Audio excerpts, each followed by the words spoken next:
Pemirsa, hari ke-10 Operasi Zebra Samrat, Direktur Lalu Lintas Polda Sulut Kombes Pol Rahmat Iswanusi berharap operasi tersebut dapat meningkatkan kepatuhan masyarakat dalam berlalu lintas. Operasi Zebra Samrat yang digelar jajaran Kepolisian Daerah Sulawesi Utara memasuki hari ke-10.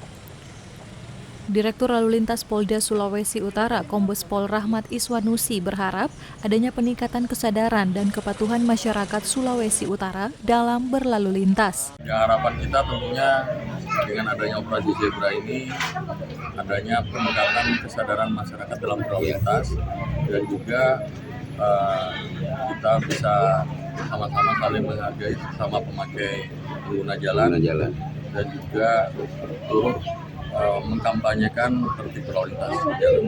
Hingga kini Kepolisian Daerah Sulawesi Utara dan jajaran Polres dan Polresta sedang melakukan operasi Zebra Samrat dengan target pelanggaran keselamatan dalam berlalu lintas. Eka Putra melaporkan untuk Kawanua TV.